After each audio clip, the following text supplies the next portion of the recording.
Mesa, Arizona, June 9, 2008. Friends of Travis Alexander walk into his home after he's missed calls and meetings for days. They find him deceased in his bathroom shower. He had been there for 5 days. Investigators would later determine he suffered multiple fatal injuries. And his ex-girlfriend? She had a story. Actually, she had 3 stories. This is the case of Jodi Arias, a woman whose changing accounts were almost as notable as the crime itself. You're watching Accused, where we examine the cases that captured national attention. Travis Alexander was 30 years old in 2008. He was a salesman and motivational speaker living in Mesa, Arizona. He was also a devoted member of the Church of Jesus Christ of Latter-day Saints, the Mormon Church. His friends described him as charismatic, ambitious, and full of life. He had big plans.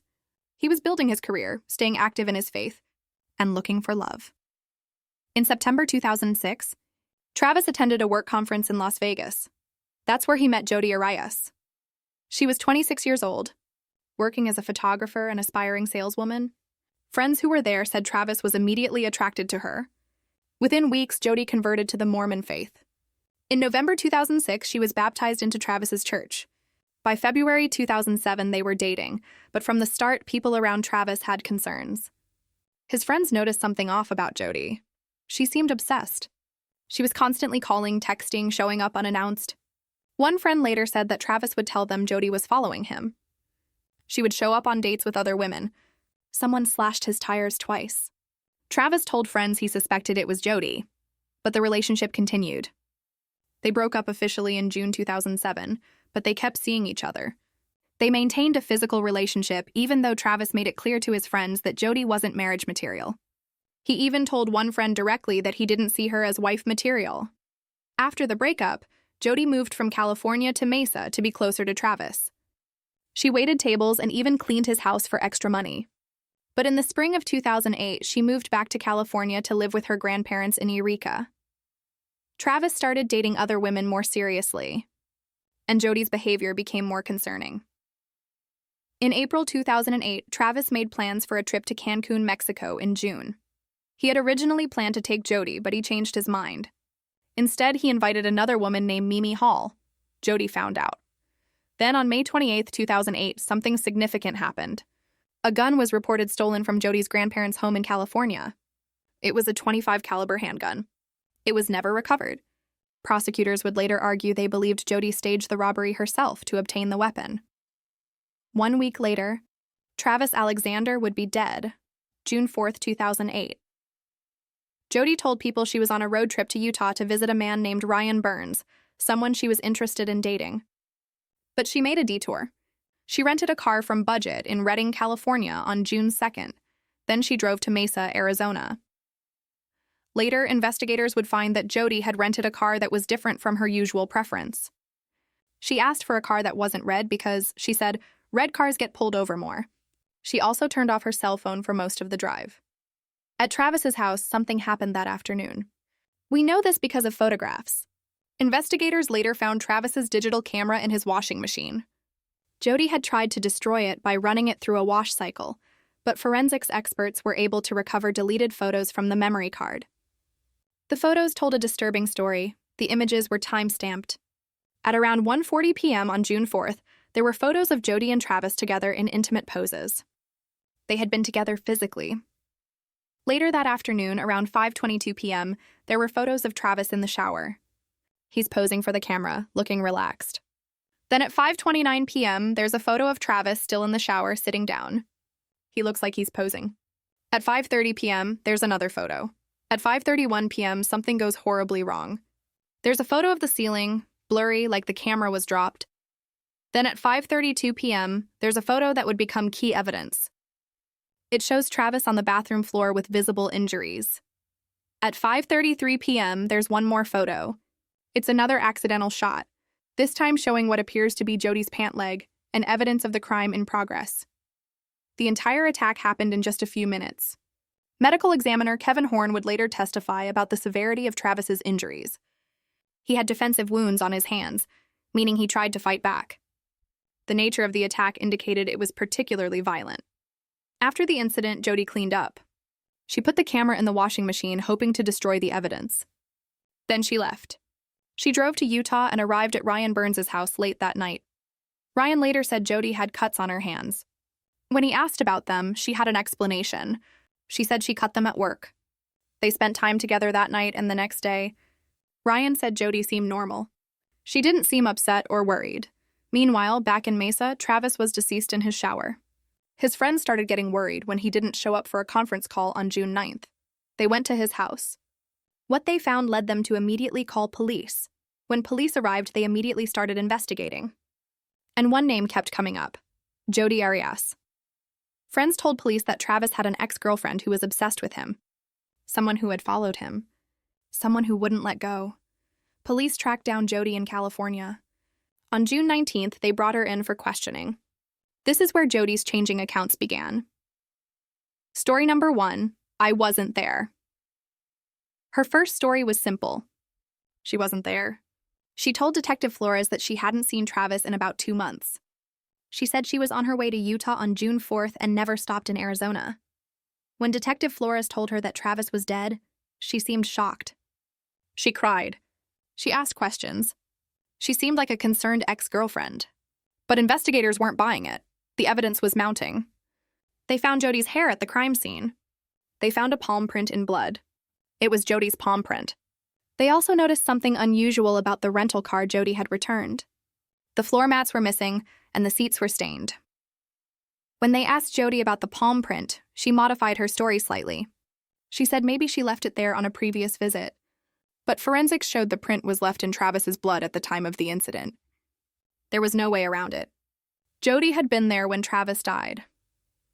On July 9th, 2008, which happened to be Jodi's 28th birthday, a grand jury indicted her on first-degree murder charges. On July 15th, police arrested her at her grandparents' home in California. During the arrest, Jodi told the detective something that would become infamous. She said, quote, "I didn't even hurt spiders." She maintained she had nothing to do with Travis's death. Story number 2, masked intruders. In September 2008, Jodi was brought back to Arizona. She was assigned a public defender. And then something interesting happened. Jodi started doing media interviews from jail. In September 2008, she went on a show called Inside Edition. This time she told a completely different story. She said she was at Travis's house that day, but 2 masked intruders broke in. She said the intruders attacked Travis while she watched. She said they held a gun to her head, but then let her go. She told the interviewer, quote, "No jury is going to convict me because I am innocent, and you can mark my words on that." The story made no sense. Why would 2 intruders let Jodi go? Why didn't she call the police? Why did she drive to Utah and act like nothing happened? Why were there photos of her and Travis being intimate right before he died? Jodi's defense attorneys knew this story wouldn't work. They needed something different. On October 31st, 2008, prosecutors filed a notice that they would seek the death penalty. The stakes were now life or death. Story number 3, self-defense. In August 2010, Jodi changed her account again. This time she said it was self-defense. She said Travis had been physically and emotionally abusive during their relationship.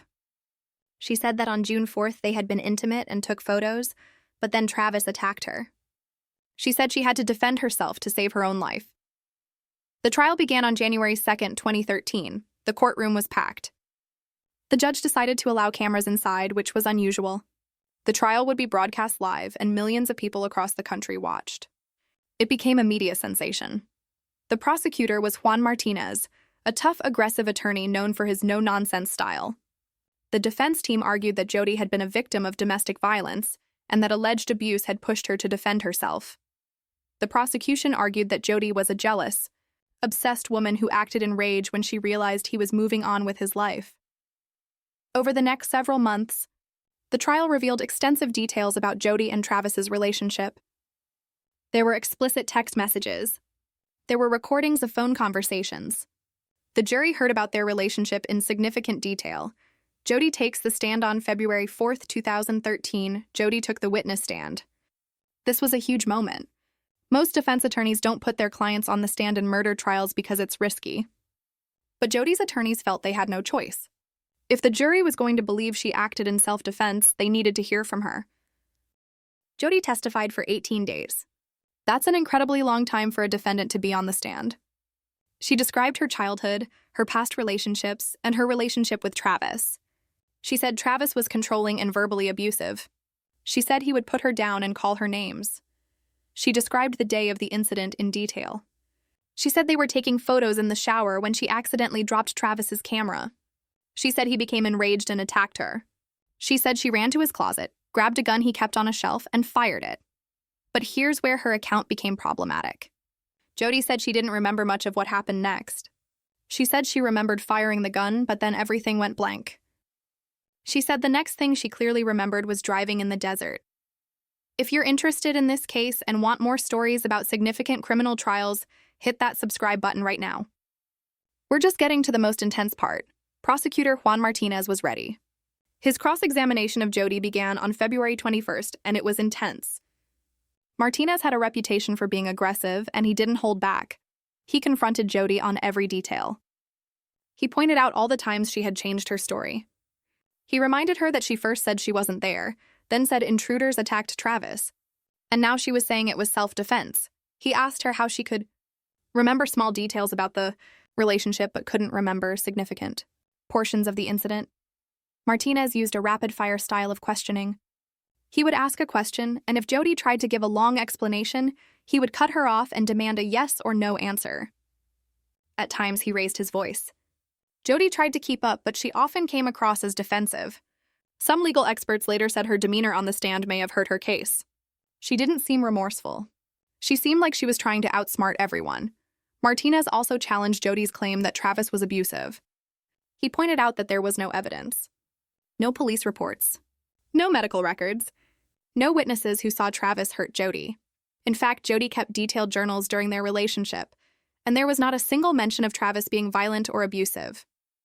When Martinez confronted her about this, Jodi said she didn't write negative things in her journal because she believed in something called the law of attraction. She said writing negative things would bring more negativity into her life. Martinez didn't buy it. He also pointed out that after Travis's death, Jodi left him voicemails pretending to be worried about him. She acted like she didn't know what had happened. She was trying to create an alibi. The prosecution also showed that Jodi's account about the gun didn't make sense. She said Travis kept a gun on a closet shelf, but none of Travis's friends or family knew about any gun. And notably, a gun matching that exact caliber had been stolen from Jodi's grandparents' house just 1 week before the incident. The defense called several expert witnesses to support Jodi's account. One psychologist testified that Jodi suffered from post-traumatic stress disorder and memory issues, which explained why she couldn't remember portions of the incident, but prosecutor Martinez challenged that testimony. He pointed out that the psychologist had made assessments based on interviews where Jodi was still providing inconsistent information. Another witness, a domestic violence expert named Alice Laviolette, testified for more than a week. She said Jodi fit the pattern of a woman in an abusive relationship. She said it was normal for those in such situations not to tell anyone or write about it, but Martinez challenged her too. He pointed out that Laviolette had only heard Jodi's side of the story. She hadn't interviewed Travis's friends or family. She hadn't examined all the evidence that contradicted Jodi's claims. Martinez also got Laviolette to admit that she had misrepresented parts of her own background. The cross-examination was intense, and some observers felt it was difficult to watch. On May 8, 2013, after months of testimony, the jury reached a verdict. Jodi Arias was convicted of first-degree murder. Travis's family wept in the courtroom. Jodi showed almost no emotion. She stood there, staring straight ahead. Now came the sentencing phase. In Arizona, the same jury that convicts someone of first-degree murder also decides whether that person should get the death penalty or life in prison. The prosecution had to prove that the crime was especially cruel, heinous, or depraved. Given the circumstances, that wasn't difficult to prove. The medical examiner testified again about the nature and severity of the injuries. Prosecutor Martinez emphasized to the jury the serious nature of what had occurred. The defense argued that there were reasons to spare Jodi's life. They brought up her difficult childhood and her lack of a serious criminal record. But the jury had to decide. On May 23, 2013, they returned with their decision on whether Jodi deserved death. Except they didn't return with a decision. They were deadlocked. After hours of discussion, they couldn't agree. Under Arizona law, when a jury deadlocks on the death penalty, A new jury is brought in to try again. So in October 2014, a second penalty phase began. It was almost like a mini trial. The new jury had to hear all the evidence about the case and then decide Jodi's fate. This process went on for months. In March 2015, the second jury came back. And once again, they were deadlocked. This time, the vote was 11-1 in favor of the death penalty. 11 jurors wanted Jodi executed, but one juror, a woman, refused. After the trial, some of the other jurors spoke to the media. They said they believed the holdout juror had made up her mind from the beginning. They said she seemed to have more knowledge about the case than she should have, and they felt she was sympathetic to Jodi. The jurors were frustrated. They had spent months listening to testimony, and one person prevented them from reaching a verdict. Because a second jury had deadlocked, Arizona law said the death penalty was now off the table. It was up to the judge to decide whether Jodi would get life in prison with no chance of parole or life with the possibility of parole after 25 years. On April 13, 2015, Jodi appeared in court for her final sentencing. Travis's sisters spoke. They were heartbroken. One sister, Hillary Wilcox, said through tears that she didn't want to remember Travis anymore because it hurt too much. She said every time she thought of him alive, she also thought of how he died. And it was unbearable. Another sister, Samantha Alexander, talked about going to the memorial service after Travis's death and seeing Jodi there. She said Jodi had an unsettling expression on her face and it gave her chills. Samantha also described visiting Travis's house after his body was found and seeing the bathroom where he died. She said the thought that he was there for 5 days while they all wondered where he was something that haunted her every day. Then Jodi spoke. She stood before the judge and gave a lengthy statement. She said she was sorry for the pain she caused. But she also stood by her testimony. She accused police and prosecutors of changing their approach during the investigation. At one point, she even said that death would bring her peace and freedom. It was unusual. Years earlier, in a jailhouse interview right after her conviction, Jodi had said she preferred the death penalty to life in prison. But now, facing the possibility of dying, she asked for the chance at parole. Judge Sherry Stevens listened to everyone. Then she made her decision. Life in prison without the possibility of parole. Jodi Arias would never walk free. She would spend the rest of her life behind bars. Today, Jodi Arias is 44 years old. She's incarcerated at the Arizona State Prison Complex in Perryville, a facility for women about 30 miles west of Phoenix. She's in a maximum security unit. Her cell is 12 feet by 7 feet. That's where she'll spend the rest of her life. She has continued to appeal her conviction, arguing that the intense media coverage and the prosecutor's aggressive tactics denied her a fair trial. In March 2020, the Arizona Court of Appeals rejected her appeal. They did acknowledge that prosecutor Juan Martinez had engaged in some misconduct by being overly hostile to witnesses, but they said it didn't affect the outcome of the trial. The evidence against Jodi was simply too strong. Jodi has also continued to give interviews from prison. She maintains her version of events, even though the jury didn't believe her. She's become something of a notable figure. People still follow her case. Some people even support her, though most believe justice was served. The cost of this case was significant. Between the original trial and the 2 penalty phases, taxpayers spent nearly $3 million. That's a substantial amount for a case that, in the end, resulted in the same sentence Jodi could have gotten if she had accepted responsibility from the start. But she didn't. She changed her story repeatedly, and that's what makes this case so notable in criminal justice history. Psychologists and criminal profilers have tried to understand Jodi Arias. Some say she may have borderline personality disorder, which can involve unstable relationships, intense emotions, and a fear of abandonment. Others suggest she might have traits that include a lack of empathy and a willingness to manipulate others. During the trial, experts on both sides debated her mental state. But in the end, the jury decided she knew exactly what she was doing. She planned it. The evidence suggested premeditation, the stolen gun, the rental car that wasn't her usual choice, turning off her cell phone, the gas cans she brought so she wouldn't have to stop for gas in Arizona, all of it pointed to planning. And then there are the changing stories. That's what continues to fascinate people. Jodi didn't just provide one false account. She repeatedly changed her story to fit whatever seemed most believable at the time. First, she wasn't there. Then, intruders attacked Travis. Then, she defended herself. Each account was carefully constructed, but but each account fell apart under scrutiny. Some people wonder why Jodi didn't just tell the truth from the beginning. Maybe if she had admitted what she did and shown genuine remorse, she could have gotten a lesser sentence. But instead, she made it worse. She spent 18 days on the witness stand trying to convince people of an account that didn't hold up. And in doing so, she lost any chance of sympathy. Travis's family has had to live with this nightmare for over 15 years now.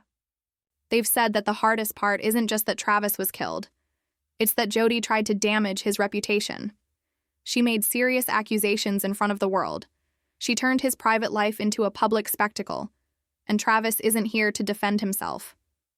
His friends and family have tried to keep his memory alive.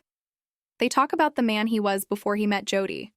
They talk about his kindness, his ambition, his faith.